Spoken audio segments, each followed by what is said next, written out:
Ballia live से मैं आशीष दुबे। हमारे साथ जुड़ चुके हैं डॉक्टर शिव कुमार कौशिके, साहित्यकार। आइए हम इनसे बात करते हैं कि क्या है बलिया के ददरी मेले का इतिहास। सही। मैं डॉक्टर शिव कुमार सिंह कौशिके, इतिहासकार। देखिए, ये जो बलिया का ददरी का मेला है, ये पौराणिक काल की घटना है और महर्षि भृगु ने इस ददरी मेले को आरंभ किया था। इसकी कहानी ये है कि जब त्रिदेवों की परीक्षा के बाद महर्षि भृगु को उनके दंडाचार्य मरीचि ऋषि ने दंड दिया कि तुम किसी पृथ्वी के पवित्र स्थान पर जाकर के और तपस्या करो, जिससे तुम्हारा पाप का मोचन होगा। तो महर्षि भृगु इस विमुक्त तीर्थ भृगु क्षेत्र जिसको कहा जाता है, यहाँ आ गए। और जब यहाँ वो रहने लगे तो उन्होंने देखा अपने खगोलीय गणना से कि कुछ समय बाद जो गंगा यहाँ प्रवाहमान है, ये गंगा विलुप्त हो जाएगी। तो उस समय उन्होंने अवध से सरयू नदी की जलधारा को ले आने के लिए अपने एक शिष्य को, एक युवा शिष्य को लगाया। जन सहयोग से वशिष्ठ जी की आज्ञा से सरयू नदी की जलधारा को इस भृगु क्षेत्र में लाया गया। जब गंगा और सरयू दोनों नदियों का मिलन हुआ तो गरगर और धरधर की आवाज निकलने लगी। तो महर्षि भृगु ने बलिया में अपने शिष्य का नाम दरदर मुनि रख दिया और सरयू नदी का नाम घाघरा नदी रख दिया। ये बलिया में ददरी मेले के आरंभ का इतिहास है। दूसरी चीज, जब यह घटना घटी थी कार्तिक पूर्णिमा के दिन, तो महर्षि ने एक बड़े यज्ञ का आयोजन किया। ददरी मेला याज्ञिक आयोजन है और उस यज्ञ में उन्होंने अपनी पुस्तक भृगु संहिता, जो ज्योतिष गणना पर है, उसका विमोचन किया था। 1 महीने तक यह यज्ञ चला था। वर्तमान अगर कालखंड में वहां से पौराणिक युग से लेकर के अर्वाचीन काल तक हम ददरी मेले की बात करें तो ददरी मेला विभिन्न कालखंडों में बदलता रहा है। जैसे बलिया का भूगोल बदलता रहा, यह तीसरी बलिया है।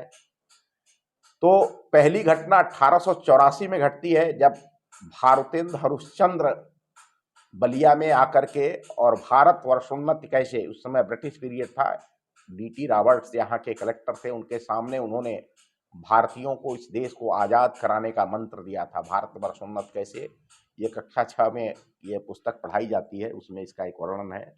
बहुत सारे लोगों ने इस पर रिसर्च किया है।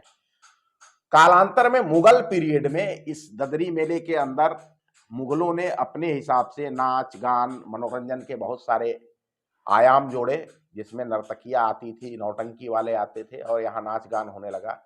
फिर इसके बाद यहाँ नेपाल से, उड़ीसा से, बिहार से लड़कियों के बेचने खरीदने का भी काम चलने लगा, जिससे यहाँ का जो मेला था उसमें मीना बाजार का आयाम जुड़ा। जो आज भी मीना बाजार, हालांकि अब तो लड़कियां नहीं बिकती और तवायफे भी नहीं आती हैं, लेकिन आज भी यह मीना बाजार के नाम से यहाँ जो मेला, जो व्यवसायिक मेला लगता है, वो मीना बाजार के। इस व्यवसायिक मेले का भी बड़ा लंबा इतिहास है। इस व्यवसायिक मेले में पूरे भारत के विभिन्न राज्यों से व्यापारी और खरीदार आते थे। यहाँ गधों का एक प्रसिद्ध मेला लगता है, जिसमें नेपाल से पशु आते थे, गधे आते थे। इसके अलावा पंजाब से, हरियाणा से, सब जगह से पशुपालक अपने मवेशियों को लेकर आते हैं। यहाँ घोड़ों का भी बड़ा मेला लगता है, यहाँ एक चेतक प्रतियोगिता भी होती है। इस प्रकार से ददरी मेले में विभिन्न समयों में विभिन्न आयाम जुड़ते रहे। यह पौराणिक, ऐतिहासिक, सांस्कृतिक, याज्ञिक संत समागम का एक बड़ा ही विराट मेला है, जिसकी प्रसिद्धि कभी पूरी दुनिया के अंदर थी। आज यह मेला एक बड़े छोटे से क्षेत्र में सिमट गया है। सरकार और वर्तमान जो इसकी व्यवस्थापक है, नगर पालिका परिषद बलिया, को इसके पुराने वैभव के लिए काम करना चाहिए। क्या आखिर इस ददरी मेले का नाम कैसे ददरी मेला पड़ा? हाँ, बिल्कुल सही बात है। जैसा कि मैंने बताया कि जब गंगा और सरयू का समागम हुआ, मिलन हुआ, संगम हुआ, तो उस समय महर्षि भृगु ने अपने गंगा और सरयू के संगम कराने वाले शिष्य का नाम दरदर मुनि। यह उस समय नदी जल संरक्षण की सबसे बड़ी घटना थी कि किस प्रकार से हमारे ऋषि मुनि नदियों का जल संरक्षण करते थे।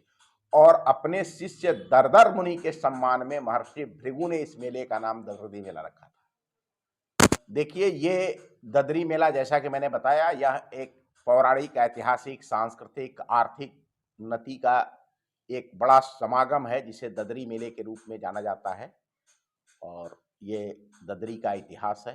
धन्यवाद। धन्यवाद। आपने सुना कि क्या है ददरी मेले का इतिहास। ऐसे ही और तमाम विषयों पर हम आपसे मिलते रहेंगे। धन्यवाद।